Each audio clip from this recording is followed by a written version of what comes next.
वादळ उद्या आंदोलन मागे घेण्याची शक्यता असं खात्रीलायक सूत्रांच्या हवाल्याने माहिती मिळते। मंत्री गिरीश महाजन यांनी घेतलेल्या निर्णयाची अंमलबजावणी करण्याचे मुख्यमंत्र्यांनी आश्वासन दिले। मुख्यमंत्र्यांनी दिलेल्या आश्वासनानंतर शिष्टमंडळ आंदोलन मागे घेणार अशी चर्चा आहे। मंत्री गिरीश महाजन उद्या मुख्यमंत्र्यांचा संदेश घेऊन आंदोलकांकडे जाणार आहे। सुशांत सावंत आमचे प्रतिनिधी अपडेट देत आहेत। सुशांत, मुख्यमंत्र्यांसोबतच्या बैठकीत काय घडलंय? आपण जर बघितलं असेल तर सुरुवातीला मंत्रालयात एक बैठक झाली। शिष्टमंडळाने मंत्रालयात बैठक घेतल्यानंतर सर्व शिष्टमंडळा घेऊन गिरीश महाजन वर्षा निवासस्थानी देवेंद्र फडणवीस यांच्या गेले आणि शिष्टमंडळाचं काय म्हणणं आहे हे मुख्यमंत्र्यांनी ऐकून घेतलेलं आहे। आणि जी आपल्याला खात्रीलायक सूत्रांकडून माहिती मिळते नम्रता, त्यानुसार सकारात्मक चर्चा जी आहे ती झालेली आहे।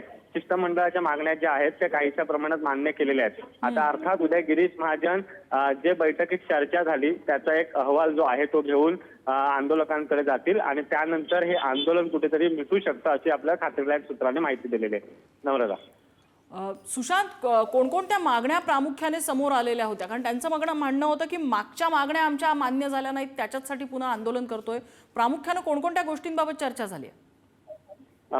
नम्रता, आपल्याला जी माहिती मिळते त्यानुसार आंदोलकांच्या अनेक मागण्या होत्या। मागच्या अनेक मागण्या होत्या त्यामध्ये जमिनीच्या देखील मागण्या होत्या। ज्या मागण्या होत्या त्या मुख्यमंत्र्यांनी सुरुवातीला या शिष्टमंडळाकडून ऐकून घेतलेल्या आहेत आणि शक्य असेल त्या मागण्यांवर आम्ही तोडगा काढू आणि अंतिम निर्णय जो आहे तो लवकरात लवकर देऊ आणि या संदर्भात एक बैठक जी आहे ती होऊ शकते। सुशांत, मी तुम्हाला थोडंसं थांबवते, आपल्यासोबत राहा। आपल्यासोबत आहेत या लाल वादळाचे या मोर्चाचे संयोजक अजित नवलेजी। अजित नवलेजी, स्वागत आहे आपल्या पुढारी न्यूजवर।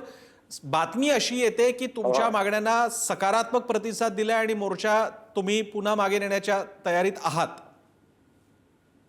आज दिवसभर खूप चांगली बैठक मंत्री उपस्थित होते। बरं, गावित यांच्या उपस्थितीमध्ये आमच्या 15 शिष्टमंडळाने 5 मंत्र्यांबरोबर सविस्तर मागण्यांबद्दल चर्चा केली।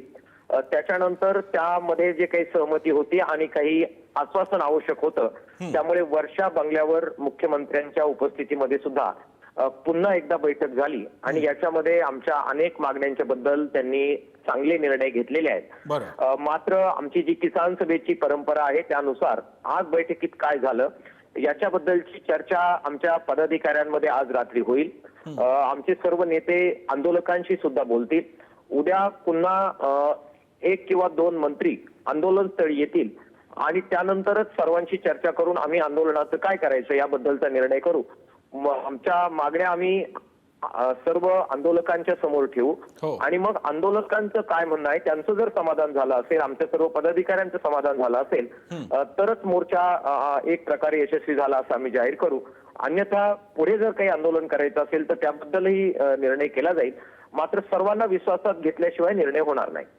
अजित नवलेजी, आपला हा निर्णय किंवा जे काही बैठकीत झालं हे कळण्यासाठी तुम्ही काही तुमचा सध्या मोर्चा चालतोच आहे, पण मग तुम्ही आज रात्री किंवा उद्या सकाळी वगैरे मोर्चेकऱ्यांशी संवाद साधणार आहात? तुम्ही सगळे नेते मंडळी, नेतृत्व गावीत जी असतील तुम्ही असाल सगळे?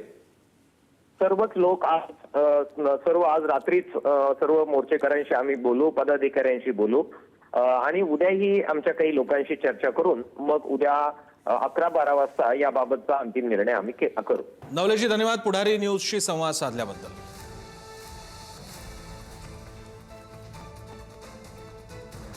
आमच्या मागण्यांवर मुख्यमंत्र्यांनी चांगले निर्णय घेतले असं नवले म्हणतायत। किसान सभेचे संयोजक आहेत ना अजित नवले। त्यामुळे मुख्यमंत्र्यांच्या या आश्वासनानंतर आता हा मोर्चा मागे घेतला जाईल का हे पाहावं लागेल।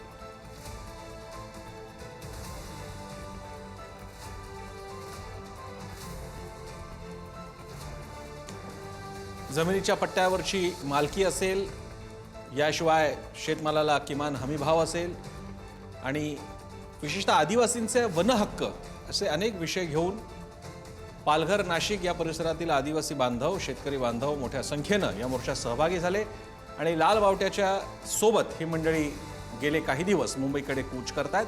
आपले प्रतिनिधी किरण ताजणे जे नाशिकहून या मोर्चासोबत कव्हर करण्यासाठी सोबत राहिलेले ते आपल्यासोबत आहेत। किरण, ही जी काही बातमी येते आता की सकारात्मक प्रतिसाद मिळतोय सरकारकडून, त्याला मोर्चेकऱ्यांचं काय म्हणणं आहे? त्यांच्यापर्यंत बातमी पोहोचली आहे का? काय म्हणणं आहे त्यांचं? प्रसन्न सर, अद्याप तरी या सगळ्या शिष्टमंडळासोबत झालेल्या चर्चेच्या बाबतीत त्या मोर्चेकऱ्यांना कुठलाही अद्यापपर्यंत निर्णय आलेला नाहीये। मात्र जी माहिती मिळते त्यामध्ये प्रामुख्यानं मंत्री गिरीश महाजन यांच्या उपस्थितीत जे शिष्टमंडळ मुख्यमंत्र्यांच्या सोबत चर्चेसाठी गेलेलं होतं, सकारात्मक चर्चा झाल्याची माहिती मिळते आणि यामध्ये प्रामुख्यानं उद्याच्या दिवशी ते सुरू असलेलं जे लॉंग मार्च आहे ते थांबण्याची शक्यता आहे.